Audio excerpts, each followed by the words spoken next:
नमस्ते। आज हामीलाई प्राप्त भएको जानकारी अनुसार नेपालका प्रमुख शेर्पा गुम्बाहरूबारे अलिकति कुरा गरौँ है। यी गुम्बाहरू, जसलाई गुम्पा पनि भनिन्छ नि, शेर्पा समुदायका लागि कति महत्त्वपूर्ण रहेछन् भन्ने बारेमा। हो नि, एकदमै। खाली पूजा गर्ने ठाउँ मात्रै त पक्कै होइन नि यिनीहरू। त्यही त। हामीसँग भएको यो विवरणले के देखाउँछ भने खास गरी सोलुखुम्बु जिल्लामा यस्ता गुम्बाहरू प्रशस्तै छन्। अब ठ्याक्कै कति भनेर त भन्न गाह्रो रहेछ, स्रोतले नै भन्छ। तर अनुमानिक 30-40 वटा सक्रिय गुम्बा होलान्, अनि साना साना अनगिन्ती नयाँ पनि बन्दैछन् रे। हो, सक्रिय गुम्बाको कुरा गर्दा त्यही 30-40 को हाराहारीमा होला। तर त्योभन्दा बाहेक साना गुम्पाहरू अनि घरैपिछे हुने निजी पूजा कोठाहरू पनि हुन्छ नि। ए हो र। त्यसैले त्यो सङ्ख्याभन्दा पनि यिनीहरूको जुन सांस्कृतिक र सामाजिक महत्त्व छ नि, त्यो चाहिँ अझ गहिरो छ जस्तो लाग्छ मलाई। हाम्रो आजको उद्देश्य पनि त्यही हो, खाली सूची बनाउने भन्दा पनि यिनीहरूको वास्तविक महत्त्व के हो भनेर बुझ्ने कोसिस गरौँ। एकदम सही। यी त शेर्पा संस्कृति, परम्परा अनि ज्ञान आदान प्रदानका भनौँ न जीवन्त केन्द्र हुन्। सोलुखुम्बुमा यति धेरै हुनुले नै त्यो ठाउँको आध्यात्मिक गहिराई देखाउँछ। समुदायलाई जोड्ने काम पनि गर्छन् यिनीहरूले। हो, स्रोतमा केही नामहरू पनि छन् एकदमै चलेका, जस्तै टेङबोचे गुम्बा। सगरमाथा जाँदा त सबैले सुन्छन् होला यो नाम। हो, टेङबोचे त भइहाल्यो।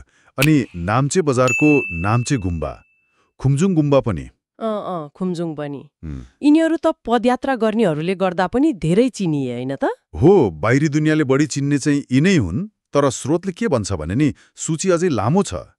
थामे, पाङबोचे, फाक्दिङ, जुनबेसी, यी ठाउँहरूमा पनि उत्तिकै महत्त्वपूर्ण गुम्बाहरू छन्। ए, थामे, पाङबोचे? हो, अनि डेबोचे मठ भन्ने छ। त्यो आनी गुम्पा हो, महिला भिक्षुणीहरूको लागि। क्यारोक मठ पनि छ। यी प्रत्येकको आफ्नै इतिहास, आफ्नै विशेषता छ।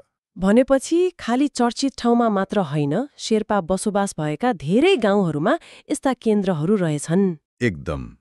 यसले के देखाउँछ भने यो परम्परा एकदमै फैलिएको छ र समुदायको जीवनसँग जोडिएको छ। तपाईले अघि ज्ञान केन्द्र पनि भन्नुभयो। स्रोतले यसलाई कसरी खुलाउँछ? के खाली धार्मिक शिक्षा मात्रै हो त गुम्बा भनेको, कि अरू पनि केही? त्यो महत्त्वपूर्ण कुरा हो। स्रोतले पनि सङ्केत गरे अनुसार भूमिका अलि फराकिलो छ। अवश्य पनि बौद्ध दर्शन, ध्यान, धार्मिक अभ्यास सिकाउने मुख्य ठाउँ त हुन्नै, तर त्यो बाहेक पनि धेरै गुम्बाहरूले समुदायका लागि अरू काम पनि गर्छन्। जस्तै सामाजिक कामहरू। कस्तो सामाजिक काम? जस्तै चाडपर्वहरू हुन्छन् नि, मणिरिम्डु जस्तो ठूलो पर्व, त्यो गुम्बामै केन्द्रित हुन्छ। त्यसले समुदायलाई एकै ठाउँमा ल्याउँछ। अनि कतिपय ठाउँमा त स्थानीय स्तरका सल्लाह, छलफल, निर्णयहरू पनि गुम्बामै हुने चलन हुन्छ। ए, त्यो पनि हो। हो, त्यसैले ज्ञान केन्द्र भन्नाले धार्मिक ज्ञान मात्र होइन कि सांस्कृतिक, सामाजिक, परम्परागत ज्ञान सबै कुराको केन्द्र भनेर बुझ्नुपर्छ जस्तो लाग्छ। यो त निकै चाखलाग्दो कुरा रहेछ। यति धेरै गुम्बाहरू हुनु अनि फेरि नयाँ बन्ने क्रम पनि जारी छ भन्नुभयो। यसले के देखाउँछ होला? शेर्पा जीवनशैलीमा धर्म र संस्कृति कति गहिरोसँग बसेको छ भन्ने मात्रै हो कि अरू केही? खै, यो महत्त्वपूर्ण प्रश्न हो।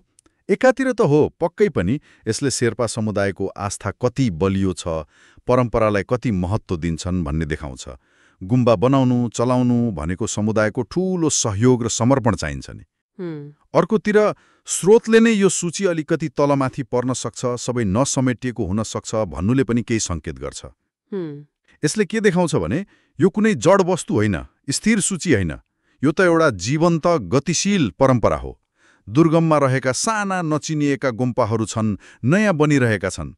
यसले समाज परिवर्तन हुँदै जाँदा पनि आफ्नो त्यो आध्यात्मिक र सांस्कृतिक पहिचानलाई कसरी बचाइराखेका छन्, कसरी नवीकरण गर्दैछन् भन्ने देखाउँछ।